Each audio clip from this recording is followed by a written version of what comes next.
ಎಲ್ಲರಿಗೂ ಕೋಸ್ಟಲ್ ಟ್ರೇಡರ್ಗೆ ಸ್ವಾಗತ. ಇವತ್ತಿನ ಡೇ 20 ನಮ್ಮ ಡೇ 20 ಚಾಲೆಂಜ್ ಹೇಗಿತ್ತು ಅಂತ ನೋಡೋಣ. ಬೆಳಿಗ್ಗೆ ಆ್ಯಸ್ ಯೂಶುವಲ್ ಇವತ್ತು ಫ್ರೀಯಾಗಿ ಟೆಲಿಗ್ರಾಮ್ ಗ್ರೂಪಲ್ಲಿ ಲೈನ್ಸ್ಗಳನ್ನು ಪ್ರೊವೈಡ್ ಮಾಡಿದ್ದೀವಿ. ಸ್ಪಾಟ್ ಚಾರ್ಟದ್ದು ಕಳಿಸಿದ್ದೀವಿ, ಆಪ್ಷನ್ ಚಾರ್ಟದ್ದು ನಾವು ಲೈನ್ಸನ್ನು ಪ್ರೊವೈಡ್ ಮಾಡಿದ್ದೀವಿ. ಇವತ್ತು 20th ಡೇ. ನಾನು ಇವತ್ತು ಚಾರ್ಟ್ ಎಕ್ಸ್ಪ್ಲೇನ್ ಮಾಡೋ ಮುಂಚೆ ನಿಮಗೊಂದು ಇಂಪಾರ್ಟೆಂಟ್ ವಿಷಯ ಹೇಳಬೇಕಂತಿತ್ತು. ಅದೇನಂತ ಹೇಳಿದ್ರೆ ನೋಡಿ, ನಾವು ಡೈಲಿ 2 ಟ್ರೇಡ್ಸ್ ಮಾಡೋದು, ಕರೆಕ್ಟ್ ಅಲ್ವಾ? ಆ 2 ಟ್ರೇಡ್ಸಲ್ಲಿ ನಾವು 20 ಡೇಸ್ ನಾವು ಮಾಡ್ತೀವಿ. ಇವತ್ತಿಗೆ ಒಂದು ತಿಂಗಳಾಗುತ್ತೆ, ಎಕ್ಸಾಕ್ಟ್ಲಿ ಒಂದು ತಿಂಗಳಾಗುತ್ತೆ. ನಮ್ಮ ಎಲ್ಲ ವೀಡಿಯೋಸು ನಿಮಗೆ ಅಲ್ಲಿ ಪ್ಲೇ ಲಿಸ್ಟಲ್ಲಿ ಸಿಗುತ್ತೆ, ನೀವು ನೋಡ್ಬೋದು. ಸೊ ಡೈಲಿ 2 ಟ್ರೇಡ್ಸ್ ಅಂದರೆ 40 ಟ್ರೇಡ್ ಸಿಗುತ್ತೆ. ನಾವು ಎಕ್ಸ್ಪೆಕ್ಟ್ ಮಾಡೋದು ಜಸ್ಟ್ 20 ಪಾಯಿಂಟ್ಸ್ ಪರ್ ಟ್ರೇಡ್. ಅದಕ್ಕಿಂತ ಜಾಸ್ತಿ ನಾವು ಎಕ್ಸ್ಪೆಕ್ಟ್ ಮಾಡಲ್ಲ, ಬಂದರೆ ನಾವು ಬಿಡೋದು ಇಲ್ಲ, ಅದು ಬೇರೆ ಪ್ರಶ್ನೆ. ಆದರೆ ನಾವು ಎಕ್ಸ್ಪೆಕ್ಟ್ ಮಾಡೋದು 20 ಪಾಯಿಂಟ್ಸ್. ಟೋಟಲಿ ನಮಗೆ 800 ಪಾಯಿಂಟ್ಸು ಈ ಮಂತಲ್ಲಿ ಕ್ಯಾಪ್ಚರ್ ಆಗಿರಬೇಕು. 800 ಪಾಯಿಂಟ್ಸಲ್ಲಿ ನಾವು ನಿಮಗೆ ನಮ್ಮ ಯೂಟ್ಯೂಬಲ್ಲಿ ನೋಡ್ಬೋದು. ನೀವು 2 ಡೇಸ್ ನಾನ್ ಟ್ರೇಡಿಂಗ್ ಡೇ ಅಂತ ಮಾಡಿದ್ವಿ, ನೋ ಟ್ರೇಡಿಂಗ್ ಡೇ.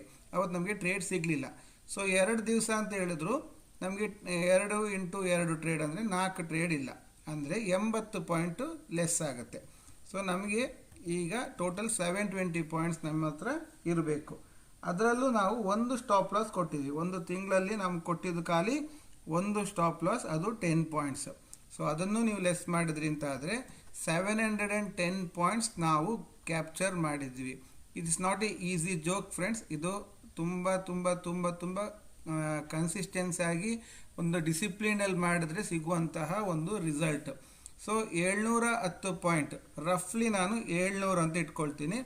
700 ಪಾಯಿಂಟ್ಸನ್ನು ನಾವು ಒಂದು ಲಾಟಿಗೆ ನಾವು ತಗೊಂಡ್ರು, ವಿ ಹ್ಯಾಡ್ ಅರ್ನ್ 35,000 ರುಪೀಸ್. 35,000 ರೂಪಾಯಿ ನಾವು ಇವತ್ತು ಒಂದು ತಿಂಗಳೊಳಗೆ ಸಂಪಾದನೆ ಮಾಡಿದ್ದೀವಿ. ಅಂದರೆ ನಮ್ಮ 25,000 ರೂಪಾಯಿ ಬಂಡವಾಳ. ನಾವು ನಿಮಗೆ ಹೇಳಿದ್ದೀವಿ, ರಿಸ್ಕ್ ರಿವಾರ್ಡ್ ವೀಡಿಯೋದಲ್ಲಿ ಹೇಳಿದ್ದೀವಿ, ಲಿಂಕನ್ನು ಡಿಸ್ಕ್ರಿಪ್ಷನಲ್ಲಿದೆ, ಅದನ್ನು ನೀವು ನೋಡ್ಬೋದು. ರಿಸ್ಕ್ ರಿವಾರ್ಡಲ್ಲಿ ನಾವು ಹೇಳಿದ್ವಿ 25,000 ರೂಪಾಯಿ ಇದ್ದರೆ ಮಾತ್ರ ಒಂದು ಲಾಟು ನೀವು ಆಪ್ಷನ್ ಬೈಯಿಂಗ್ ಮಾಡೋಕ್ಕೆ ಬನ್ನಿ ಅಂತ. ಸೊ 25,000 ರೂಪಾಯಿ ಬಂಡವಾಳಕ್ಕೆ ನಮಗೆ ಸಿಕ್ಕಂಥದ್ದು 35,000 ರೂಪಾಯಿ.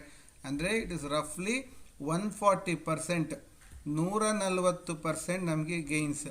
ಎಲ್ಲಿ ಸಿಗುತ್ತೆ ಫ್ರೆಂಡ್ಸ್ ಇದು? ಇಷ್ಟು ಚೆನ್ನಾಗಿ ನಮಗೆ ಸಿಗ್ಲಿಕ್ಕೆ ಚಾನ್ಸೇ ಇಲ್ಲ. ಓಕೆ, ಎಲ್ಲರ ಕೈಯಲ್ಲೂ ಇದು ಮಾಡೋಕ್ಕಾಗಲ್ಲ ಸರ್, 20 ಪಾಯಿಂಟ್ ಕ್ಯಾಪ್ಚರ್ ಮಾಡಲಿಲ್ಲ, ನಾವು ಕಮ್ಮಿ ಮಾಡಿದ್ದೀವಿ ಅಂತ ಇಟ್ಕೊಳ್ಳಿ. ಸೊ ಕಮ್ಮಿ ಅಂತ ಇಟ್ಕೊಂಡ್ರು ಸಹ 700 ಕಡೆ 350 ಹಾಕಿ. ಸೊ 700 ಕಡೆ ತಗೊಳ್ಳೋ ಕಡೆ 350 ಪಾಯಿಂಟ್ಸ್ ತಗೊಂಡ್ರು ಸಹ ನಿಮಗೆ ಆ್ಯಾವ್ರೇಜ್ ಆಗಿ 17,500 ರೂಪಾಯಿ ಸಿಗುತ್ತೆ 25,000ಕ್ಕೆ. That is also around 70%. So ಈ 70% ಕ್ಯಾಪ್ಚರ್ ಮಾಡೋದು in a month is not a easy joke. ನಮ್ಮ ಕೋಸ್ಟಲ್ ಟ್ರೇಡರ್ಸ್ ನಿಮಗೆ ಸಿಂಪ್ಲಿಫೈಡ್ ಆಗಿ, ಕಾಂಪ್ಲಿಕೇಟೆಡ್ ಇಲ್ಲದೆ, ಯಾವುದೇ ಇಂಡಿಕೇಟರ್ಸ್ಗಳಿಲ್ಲದೆ ಸಿಂಪಲ್ಲಾಗಿ ನಿಮ್ಮನ್ನು ಕರ್ಕೊಂಡು ಹೋಗಿದ್ದೀವಿ. ಸೊ ಸಿಂಪಲ್ಲಾಗಿ ಸಹ ನೀವು ಮಾಡ್ಬೋದು. ನೀವು ಅಬ್ಸರ್ವ್ ಮಾಡಿ, ನಮ್ಮ ವೀಡಿಯೋಸ್ ಎಲ್ಲ ಇನ್ನೂ ಪ್ಲೇ ಲಿಸ್ಟಲ್ಲೇ ಇದೆ. ಮತ್ತು ನಾವು ಕೊಟ್ಟಂಥ ಇದೆಲ್ಲ ಪ್ರೀ ಮಾರ್ಕೆಟದು ಫೋಟೋ ಶಾರ್ಟನ್ನು ಅದೆಲ್ಲ ಹಾಕಿದ್ದೀವಿ. ಯಾಕೆಂತೇಳಿದ್ರೆ ನಾವು ಮಾರ್ಕೆಟ್ ಆದಮೇಲೆ ಲೈನ್ ತೋರಿಸೋದಲ್ಲ, ಮಾರ್ಕೆಟಿಗಿಂತ ಮುಂಚೆನೇ ಲೈನ್ ತೋರಿಸಿದ್ದೀವಿ. ಸೊ ಇದು ನಮ್ಮ ಕೋಸ್ಟಲ್ ಟ್ರೇಡಿನ ಸ್ಟ್ರೆಂತ್. ಇವತ್ತು ಸಹ ಸಿಕ್ಕಿದೆ, ಅದಕ್ಕೋಸ್ಕರನೇ ನಾನು ಅಷ್ಟು ಧೈರ್ಯದಲ್ಲಿ 20 ಡೇಸ್ ಅಂತ ಹಾಕಿದ್ದು. ಇವತ್ತು 20 ಪಾಯಿಂಟ್ಸ್ ಸಿಕ್ಕಿದೆ. ಸುಮಾರು ಜನ ತೆಗೆದಿದ್ದಾರೆ, ಸುಮಾರು ಜನ 10 ಪಾಯಿಂಟ್ಸನ್ನು ಕ್ಯಾಪ್ಚರ್ ಮಾಡಿ ಬಿಟ್ಟಿದ್ದಾರೆ, ಅದು ಸೆಕೆಂಡರಿ. ಅದು ಇನ್ನೊಂದು ಬ್ಯೂಟಿ ನನಗೆ ಏನಂತ ಹೇಳಿದ್ರೆ, ನಮ್ಮ ವೀಡಿಯೋಸನ್ನು ನೋಡ್ತಾ, ಅವ್ರು ಇನ್ನೂ ಕೋರ್ಸ್ ಇರಲಿಲ್ಲ, ವೀಡಿಯೋಸನ್ನೇ ಅಬ್ಸರ್ವ್ ಮಾಡ್ತಾ ನಮ್ಮ ಲೈನ್ ಮೇಲೆ ನಂಬಿಕೆ ಇಟ್ಟು ಅವರು ರಿವರ್ಸ್ ಟ್ರೇಡಲ್ಲಿ 10 ಪಾಯಿಂಟ್ಸ್ ಹಿಡ್ದಿದ್ದಾರೆ ನೋಡಿ. ಅದು ಬ್ಯೂಟಿ. ಅಂದರೆ ರಿವರ್ಸ್ ಟ್ರೇಡ್ ತಗೊಳ್ಳೋದು ಅಷ್ಟು ಈಸಿ ಅಲ್ಲ, ಅಷ್ಟು ಧೈರ್ಯ ಬೇಕು. ಆ ರಿವರ್ಸ್ ಟ್ರೇಡನ್ನು ಕರೆಕ್ಟ್ ಪಾಯಿಂಟಲ್ಲಿ ಎಕ್ಸಿಕ್ಯೂಟ್ ಮಾಡಿ 10 ಪಾಯಿಂಟ್ಸನ್ನು ಹಿಡ್ದಿದ್ದಾರೆ. ಅದು ತುಂಬ ಸಂತೋಷದ ವಿಷಯ. ನಮ್ಮ ಒಂದು ಎಜುಕೇಷನ್ ಒಂದು 4 ಜನಕ್ಕಾದರೂ ರೀಚ್ ಆಯ್ತಲ್ಲ ಅಂತೇಳೋ ಒಂದು ಖುಷಿ. ಓಕೆನಾ? ಸೊ ಇವತ್ತು ನಮ್ಮದು ಆ್ಯಸ್ ಯೂಶುವಲ್ ಇದು ನಡೀತಾ ಇದೆ. ಸೊ ಯಾರಿಗೆಲ್ಲ ಇದನ್ನು ಸೇರಬೇಕಂತ ಇದೆಯೋ ಅವರೆಲ್ಲರೂ ಬನ್ನಿ, ನಮ್ಮೊಟ್ಟಿಗೆ ಕೈ ಜೋಡಿಸಿ ಸಿಂಪ್ಲಿಫೈಡಾಗಿ ಕಲೀರಿ, ಸಿಂಪ್ಲಿಫೈಡಾಗಿ ಇಡಿ, ಕಾಂಪ್ಲಿಕೇಟ್ ಮಾಡ್ಕೊಬೇಡಿ. ನೀವು ಸಹ ಇದರಲ್ಲಿ ಸಿಸ್ಟಮ್ಯಾಟಿಕ್ಕಾಗಿ ಅರ್ನ್ ಮಾಡ್ಬೋದು. ಎಷ್ಟೇ ಲಾಸ್ ಇದ್ರೂ ಸಹ ಅದನ್ನು ರಿಕವರಿ ಮಾಡ್ಬೋದು. ಅದು ಒಂದೇ ದಿವಸದಲ್ಲ, ನಿಧಾನಕ್ಕೆ 1 ಬೈ 1 ಆಗಿ ನಾವು ಅದನ್ನು ರಿಕವರಿ ಮಾಡ್ಕೊಬೋದು. ಸೊ ನೀವೆಲ್ಲರೂ ಆ ಒಂದು ಲರ್ನಿಂಗ್ ಮೋಡಲ್ಲಿದ್ದರೆ ನಮ್ಮ ಕೋರ್ಸಿಗೆ ಜಾಯ್ನ್ ಆಗಿ ನೀವು ನಮ್ಮ ಕೋರ್ಸಿನ ಬೆನಿಫಿಟ್ ತಗೊಳ್ಳಿ ಅಂತ ಹೇಳ್ತಾ ಇವತ್ತಿನ ವಿಡಿಯೋ ಅನಾಲಿಸಿಸ್ ಮಾಡೋಣ. ಸೊ ಇವತ್ತಿನ ವಿಡಿಯೋ ಪ್ರಕಾರ ಫಸ್ಟ್ 4 ಕ್ಯಾಂಡಲ್ಸ್ ಆ್ಯಸ್ ಯೂಶುವಲ್ ಅದು ಫಾಲ್ ಆಗಿದೆ, 3 ಕ್ಯಾಂಡಲ್ಸ್ ಫಾಲ್ ಆಗಿದೆ, ಒಂದು 4th ಕ್ಯಾಂಡಲ್ ರಿವರ್ಸಲ್ ಬಂದಿದೆ. ಸೊ ನಾವು ಝೋನ್ ಮಾರ್ಕಿಂಗ್ ಮಾಡಿದ್ದೀವಿ. ನೆಕ್ಸ್ಟ್ ಕ್ಯಾಂಡಲ್ ಇಮಿಡಿಯೇಟಾಗಿ ಫಾಲ್ ಆಗಿದೆ. ಇಮಿಡಿಯೇಟಾಗಿ ಫಾಲ್ ಆದರೂ ಸಹ ಕ್ಲೋಸಿಂಗ್ ಇಲ್ಲೇ ಝೋನಿಂದ ಹೊರ ಕೊಟ್ಟಿದ್ರು ಸಹ ನಮ್ಮ ಒಂದು ಝೋನ್ ಇರೋದ್ರಿಂದಾಗಿ ನಾವು ಇಲ್ಲಿ ತಗೊಳ್ಳೋದಿಲ್ಲ. ಕಾರಣ ಇಷ್ಟೇ, ನಿಯರ್ ಬೈ ಝೋನ್ ಇದ್ದಿದ್ದರಿಂದ ನಾವು ತಗೊಳ್ಳೋದಿಲ್ಲ. ನೆಕ್ಸ್ಟ್ ಕ್ಯಾಂಡಲ್ ಏನಾಯಿತು, ಅದು ಸಹ ಬ್ರೇಕ್ ಆಗಿ ಕ್ಲೋಸಿಂಗು ಒಳಗೆ ಕೊಡ್ತು. ಒಂದು ವೇಳೆ ಇಲ್ಲಿ ಕ್ಲೋಸಿಂಗ್ ಕೊಟ್ಟಿದ್ರೆ ನಾವು ತಗೊಳ್ತಿದ್ವಿ, ಇನಿಷಿಯೇಷನ್ ಮಾಡ್ತಿದ್ವಿ. ಬಟ್ ಅದು ಕ್ಲೋಸಿಂಗು ತಿರ್ಗಾ ಮೇಲೇ ಕೊಟ್ಟಿದೆ, ಝೋನ್ ಒಳಗೆ ಕೊಟ್ಟಿದೆ. ಸೊ ಆವಾಗಲೂ ನಮ್ಗೆ ತಗೊಳ್ಲಿಕ್ಕಿಲ್ಲ. ಅದು ನೆಕ್ಸ್ಟ್ ಕ್ಯಾಂಡ್ಲು ನೀವು ನೋಡ್ಬೋದು, ಇಷ್ಟು ದೊಡ್ಡ ಗ್ರೀನ್. ಸೊ ಇಲ್ಲೂ ತಗೊಳ್ಲಿಕ್ಕಾಗಲ್ಲ. ಸೊ ಹಾಗಾದ್ರೆ ಒಳಗೆ ಬಂತು ಝೋನ್ ಅಂತೇಳಿ ನಾವು ಸಿ ತಗೊಳ್ಲಿಕ್ಕೆ ಹೋಗ್ತೀವ? ಇಲ್ಲ. ಸೊ ಆ ಟೈಮಲ್ಲಿ ನಾವು ಅಬ್ಸರ್ವ್ ಮಾಡಬೇಕಾಗಿದ್ದು ನಮ್ಮ ಚಾರ್ಟ್, ಆಪ್ಷನ್ ಚಾರ್ಟನ್ನು ಅಬ್ಸರ್ವ್ ಮಾಡಬೇಕು. ನೋಡಿ ಇಲ್ಲಿ ಸಿ ನೋಡಿ, ಸಿಯಲ್ಲಿ ಫಸ್ಟ್ 4 ಕ್ಯಾಂಡಲ್ಸ್ 1 2 3 4 ಕ್ಯಾಂಡಲ್ಸು ಕಂಪ್ಲೀಟ್ ಆಗಿ 3 ಕ್ಯಾಂಡಲ್ಸ್ ಫಾಲ್ ಆಗಿದೆ, ಫೋರ್ತ್ ಕ್ಯಾಂಡಲ್ ಗ್ರೀನ್ ಆಗಿದೆ. ಸೊ ಇದ್ರದ್ದು ಬ್ರೇಕ್ಔಟಲ್ಲಿ ತಗೊಂಡಾಗ ನಮ್ಗೆ ಅಲ್ಲೂ ಸಹ ಲೈನ್ ಇತ್ತು, ಇಲ್ಲಿ ಈ ಝೋನಿನ ಮಿಡ್ ಪಾಯಿಂಟ್ ಇತ್ತು. ಸೊ ಅದೇ ಥರನೇ ಅಲ್ಲಿ ಲೈನ್ ಬ್ರೇಕ್ ಆದಮೇಲೆ ನಾವು ತೊಗೊಬೇಕಿತ್ತು. ಇದು ಮಿಡ್ ಪಾಯಿಂಟ್ ಬ್ರೇಕ್ ಆಗಿದ್ರೆ ತಗೊಬೋದಿತ್ತು, ಬಟ್ ಅದು ರಿವರ್ಸಲ್ ಆಗಿದೆ. ಸುಮಾರು ಜನ ಇದೇ ಜಾಗದಲ್ಲಿ ರಿವರ್ಸಲ್ ತಗೊಂಡಿದ್ದು. ಸೊ ಇಲ್ಲಿಂದ ಇಲ್ಲಿವರೆಗೆ ಅವರು ಟ್ರೇಡನ್ನು ಇನಿಷಿಯೇಟ್ ಮಾಡಿದ್ದಾರೆ. ಆ್ಯಕ್ಚುಲಿ 20 ಪಾಯಿಂಟ್ಸ್ ಇತ್ತು, ಬಟ್ ಡ್ಯೂ ಟು ಫಿಯರ್ ಏನೇನೋ ಕಾರಣದಿಂದಾಗಿ ಜಸ್ಟ್ 10 ಪಾಯಿಂಟ್ಸ್ ಹಿಡಿದಿದ್ದಾರೆ. ಬಟ್ ಗುಡ್, ಏನೋ ತೆಗೆದಿದ್ದಾರೆ. ಸೊ ಅದಾದ ನಂತರ ನೋಡಿ ಇಲ್ಲಿ ಸ್ಪಾಟಲ್ಲಿ ತಿರ್ಗಾ ಅದು ಬ್ರೇಕ್ಔಟ್ ಆಗಿದ್ದು, ಈ ಕ್ಯಾಂಡಲ್ ನಂತರ ಇದು ಬ್ರೇಕ್ಔಟ್ ಆಗ್ಲಿಕ್ಕೆ ಬಂದಿದ್ದು ಎಟ್ ಅರೌಂಡ್ 11:30. ಸೊ 11:30 ನಾವು ನೋಡಿದಾಗ, ಸೊ ಇಲ್ಲಿ ಸಿ ಚಾರ್ಟಲ್ಲೂ ಅದು ಬ್ರೇಕ್ ಆಗ್ತಾ ಇತ್ತು. ಅದೇ ಟೈಮಲ್ಲಿ ನಾವು ಪುಟ್ ಕಾಲ್ಸಲ್ಲಿ ನೋಡ್ತೀವಿ. ಸೊ ಪುಟ್ಟಲ್ಲಿ ನೋಡಬೇಕಾದ್ರೆ, ಒಂದು ನಿಮಿಷ ಲೋಡ್ ಆಗ್ತಾ ಇದೆ. ಪುಟ್ಟಲ್ಲಿ ನೋಡಬೇಕಾದ್ರೂ ಸಹ ಪುಟ್ಟಲ್ಲೂ ನೀವು ಅಬ್ಸರ್ವ್ ಮಾಡ್ಬೋದು, 4 ಕ್ಯಾಂಡಲ್ಸ್ 1 2 3 4 ಕ್ಯಾಂಡಲ್ಸ್ ಆಗಿದೆ, ಬ್ರೇಕ್ ಆಗಿದೆ, ರಿವರ್ಸಲ್ ಆಗಿದೆ. ಈಗ ತಿರ್ಗಾ 11 ಕಾಲ್ 11:30 ಕರೆಕ್ಟ್ ಅಲ್ಲ, ಅಲ್ಲಿ ಬ್ರೇಕ್ ಆಗೋ ಟೈಮ್. ಸೊ ಅದೇ ಬ್ರೇಕ್ ಆಗೋ ಟೈಮಲ್ಲಿ ನಾವಿಲ್ಲಿ ಒಂದು ಟ್ರೇಡ್ ಇನಿಷಿಯೇಟ್ ಮಾಡ್ತೀವಿ. 64. ಸೊ ಓಕೆ, ಸಾರಿ, ಇದು ಸಿ ಅಲ್ಲಿ ಅದೇ ನಾನು ನೋಡೋದು ರೆಡ್ ಹಾಕಿದೆ ಅಂತ, ಸಾರಿ.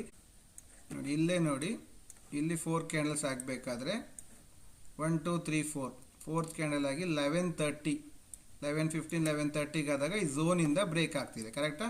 ಸೊ 119 ಅಥವಾ ಈ ಝೋನಿನ ಈ ಕ್ಯಾಂಡಲ್ ಹೈ 125ಗೆ ನಾವು ಟ್ರೇಡನ್ನು ಇನಿಷಿಯೇಟ್ ಮಾಡ್ತೀವಿ. 125ಗೆ ಟ್ರೇಡ್ ಇನಿಷಿಯೇಟ್ ಮಾಡಿದ್ರೆ 20 ಪಾಯಿಂಟ್ಸ್ 145 ನಮ್ಮ ಟಾರ್ಗೆಟ್. 145 ಎಕ್ಸಾಕ್ಟ್ಲಿ ಕ್ಲೋಸಿಂಗ್ ಕೊಟ್ಟಿದೆ, ಆದರೆ ಅದಕ್ಕಿಂತ ಮುಂಚೆ ಅದು ಮೇಲೆವರೆಗೆ ಹೋಗಿ ಬಂದಿದೆ. ಇದನ್ನು ಕ್ಯಾಪ್ಚರ್ ಮಾಡಿದವರು ಇರ್ತಾರೆ, ಇಲ್ಲ ಅಂದರೂ ಇಲ್ಲಿವರೆಗೆ ಕ್ಯಾಪ್ಚರನ್ನು ಈಸಿಯಾಗಿ ಮಾಡ್ಬೋದು ವಿತೌಟ್ ಎನಿ ಸ್ಟ್ರೆಸ್. ಯಾಕಂದರೆ ಒಂದೇ ಕ್ಯಾಂಡಲ್ಲಿ ಕೆಲಸ ಮುಗೀತು. ಬೈಯರ್ಸ್ಗೆ ಬೇಕಾಗಿದ್ದು ಮೊಮೆಂಟಮ್ ಟ್ರೇಡ್.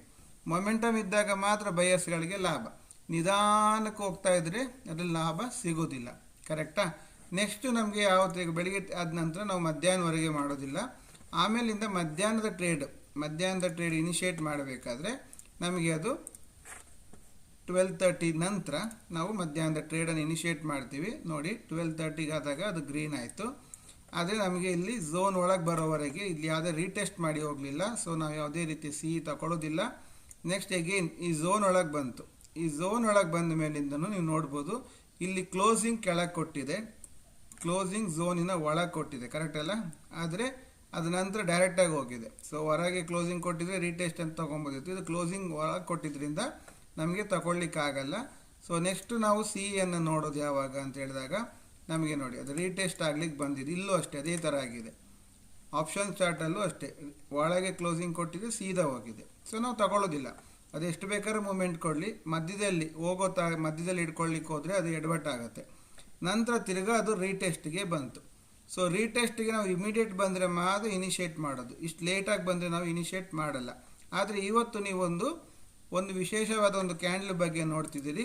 ಅದೇನಂತ ಹೇಳಿದ್ರೆ ನೋಡಿ, ಇಲ್ಲೂ ಸಹ ಆಗಿದೆ, ಸ್ಪಾಟ್ ಚಾರ್ಟಲ್ಲೂ ಆಗಿದೆ, ಆಪ್ಷನ್ಸಲ್ಲೂ ಆಗಿದೆ. ಅದೇನಂತ ಹೇಳಿದ್ರೆ ಟ್ವೀಸರ್ ಬಾಟಮ್ ಕ್ಯಾಂಡಲ್ ಸ್ಟಿಕ್ ಅಂತ ಹೇಳ್ತಾರೆ ಇದನ್ನು. ಅಂದರೆ ಒಂದು ರೆಡ್ ಒಂದು ಗ್ರೀನ್ ಟ್ವೀಸರ್ ಕ್ಯಾಂಡಲ್, ಕರೆಕ್ಟಾ? ಈ ಕ್ಯಾಂಡಲ್ ಫಾರ್ಮೇಷನ್ ಆದಾಗ ನಾವು ಇದರ ಹೈಟಲ್ಲಿ ಕಣ್ಣು ಮುಚ್ಚಿ ಬೈ ಮಾಡ್ಬೋದು. ಸೊ ಅದು ನಮಗೆ ಟಾರ್ಗೆಟ್ ಕೊಡುತ್ತೆ. ಸೊ ಆ ಟಾರ್ಗೆಟ್ ಅದು ಕರೆಕ್ಟ್ ಜಾಗದಲ್ಲಿ ಕ್ಯಾಂಡಲ್ಸ್ ಎಲ್ಲಿ ಫಾರ್ಮೇಷನ್ ಆಗುತ್ತೆ ಅನ್ನೋದು ತುಂಬ ಮುಖ್ಯ. ಅದೇ ರೀತಿ ಫಾರ್ಮೇಷನ್ ಆಯ್ತು ಅಂತ ಹೇಳಿದ್ರೆ ನಾವು ತಗೊಬೋದು. ಅದೇ ರೀತಿ ಟೈಮಲ್ಲಿ ನೀವು ಸಿ ಅಲ್ಲೂ ಚಾರ್ಟಲ್ಲೂ ಟ್ವೀಸರನ್ನು ನೋಡ್ಬೋದು. ಟ್ವೀಸರ್ ಟಾಪ್ ಬಾಟಮ್ ನೋಡಿದಾಗ ನಾವಿಲ್ಲಿ ಇನಿಷಿಯೇಟ್ ಮಾಡ್ಬೋದು. ಈ ಕ್ಯಾಂಡಲ್ ಬ್ರೇಕ್ ಆದಾಗ ಈ ಕ್ಯಾಂಡ್ಲು ಬ್ರೇಕ್ ಆದಾಗ 85 ಇತ್ತು, ಹೌದಾ? ಸೊ 20 ಪಾಯಿಂಟ್ಸ್ ಅಂತ ಹೇಳಿದ್ರೆ 105 ಬರಬೇಕು. ಇದು ಕ್ಲೋಸಿಂಗ್ ಬಂದು 104 ಇದೆ, 112ವರೆಗೂ ಹೋಗಿದೆ. ಸೊ ನಮಗೆ 20 ಪಾಯಿಂಟ್ಸ್ ಟಾರ್ಗೆಟ್ ಸಿಕ್ಕಿದೆ. ಸೊ ನೋಡಿ, ಎರಡೇ ಎರಡು ಟ್ರೇಡ್ ಮಾಡಿದ್ರು ಸಹ ಸಿಸ್ಟಮ್ಯಾಟಿಕಲ್ಲಿ ನಮಗೆ ಬೇಕಾಗಿದ್ದನ್ನು ಕೊಡುತ್ತೆ. ನಾವು ಅದನ್ನು ತಗೊಂಡು ನಮ್ಮ ಕೆಲಸ ಮುಗೀತು ಅಂತ ಕ್ಲೋಸ್ ಮಾಡಬೇಕು. ಓವರ್ ಟ್ರೇಡಿಂಗ್ ಮಾಡಬಾರ್ದು. ಅದು ಇವತ್ತೇನಾಗಿರುತ್ತೆ, ತುಂಬ ಜನಕ್ಕೆ ಇಲ್ಲಿ ಕನ್ಫ್ಯೂಸ್ ಏನಾಗಿರುತ್ತೆ ಅಂದರೆ, ಬೆಳಿಗ್ಗೆ ಫುಲ್ ಡ್ರಾಪ್ ಆಯಿತು, ನಿನ್ನೆನೂ ಸಹ ಬಿದ್ದ ಮಾರ್ಕೆಟು. ಸೊ ನಮ್ಮ ತಲೆಯಲ್ಲಿ ಏನು ಬಂದೋಗುತ್ತೆ, ಇವತ್ತು ಟೋಟಲಿ ಕೆಳಗೋಗುತ್ತೆ. ಸೊ ಅದಕ್ಕೋಸ್ಕರ ಅವ್ರು ಏನು ಮಾಡಿದ್ದಾರೆ, ಅದಕ್ಕೋಸ್ಕರನೇ ಅವ್ರು ಏನು ಮಾಡಿದ್ದಾರೆ, 3 ಸಪೋರ್ಟ್ ಇದ್ದಂತಹ ಒಂದು ಝೋನನ್ನು ನೋಡಿ, 1 2 3 ಕರೆಕ್ಟಾ? ನಿನ್ನೆ ಸಹ ಅಲ್ಲಿಂದ ರಿವರ್ಸ್ ಆದಂಥ 4 ಒಂದು ಸ್ಟ್ರಾಂಗ್ ಸಪೋರ್ಟ್ ಇದ್ದಂಥ ಝೋನನ್ನು ಬ್ರೇಕ್ ಮಾಡಿಸಿದ್ದಾರೆ. ಬ್ರೇಕ್ ಮಾಡ್ತಿದ್ದ ಹಾಗೆ ಏನಾಗುತ್ತೆ, ಎಲ್ಲರೂ ನಾವು ಬೈ ಮಾಡಲಿಕ್ಕೆ ಹೋಗ್ತೀವಿ ಪುಟ್ ಆಪ್ಷನ್ಸನ್ನು. ಆವಾಗ ಅವರು ಹೋಲ್ಡರ್ ಅಂದರೆ ಅದಕ್ಕಿಂತ ಕೆಳಗೆ ಇರುವಂಥ ಬೈ ಝೋನಿಂದ ಅವರು ಅದನ್ನು ರಿವರ್ಸಲ್ ಮಾಡಿದ್ದಾರೆ. ನೋಡಿ, ಇದು 2 ಬೈ ಝೋನ್, ಡಬಲ್ ಬಾಟಮ್ ಆದಂಥ ಬೈ ಝೋನ್. ಇದು ಅದೇ ಜಾಗದಲ್ಲಿ ಅದು ರಿವರ್ಸಲ್ ಆಗಿದೆ. ನಮ್ಮ ಕಣ್ಣನ್ನು ಕಟ್ಟಿಬಿಡ್ತಾರೆ. ಸೊ ಈ ರೀತಿ ಕಣ್ಣು ಕಟ್ಟಿ ನಮ್ಮನ್ನೆಲ್ಲರೂ ಪುಟ್ಟಲ್ಲಿ ನಮ್ಮನ್ನು ಕೂರಿಸಿ ಅವರು ಸಿಯನ್ನು ಮೂವ್ ಮಾಡ್ತಾರೆ. ಇದು ನಡೆಯುವಂಥದ್ದು. ಸೊ ನಾವು ಟ್ರ್ಯಾಪಿಗೆ ಸಿಕ್ಕಾಕೊಂಬಾರ್ದು. ಸಿಸ್ಟಮ್ಯಾಟಿಕ್ ಟ್ರೇಡಿಂಗ್ ಮಾಡಿದ್ವಿ ಅಂದರೆ ಖಂಡಿತವಾಗ್ಲೂ ಸಕ್ಸಸ್ ಆಗುತ್ತೆ. ಸೊ ಇವತ್ತಿನ ಡೇನು ಸಕ್ಸಸ್ಫುಲ್ ಆಗಿತ್ತು. ಸೊ ನಿಮ್ದು ಹೇಗಿತ್ತು ಇವತ್ತಿನ ಅನುಭವ ಅಂತೇಳಿ ಕಮೆಂಟಲ್ಲಿ ತಿಳಿಸಿ ಅಂತ ಹೇಳ್ತಾ, ನಮ್ಮ ವಿಡಿಯೋ ಇಷ್ಟ ಆದರೆ ಲೈಕ್ ಮಾಡಿ, ಶೇರ್ ಮಾಡಿ, ಸಬ್ಸ್ಕ್ರೈಬ್ ಮಾಡಿ. ನಮ್ಗೆ ಸಬ್ಸ್ಕ್ರೈಬ್ ಮಾಡಿದ್ರೆ ನಮಗೇನಾಗುತ್ತೆ, ನಮಗೊಂದು ಸ್ವಲ್ಪ ಮೋಟಿವೇಶನ್ ಬರುತ್ತೆ. ನಾವು ಹ್ಯೂಮನ್ ಬೀಯಿಂಗ್ಸ್ ಅಲ್ವಾ, ನಮಗೂ ಒಂದು ಸ್ವಲ್ಪ ಮೋಟಿವೇಶನ್ ಬರುತ್ತೆ. ಸೊ ಸಬ್ಸ್ಕ್ರೈಬ್ ಮಾಡಿ ಅಂತ ಹೇಳ್ತಾ ಇವತ್ತಿನ ವಿಡಿಯೋ ಕಂಪ್ಲೀಟ್ ಮಾಡ್ತಾ ಇದ್ದೀವಿ. Thank you friends.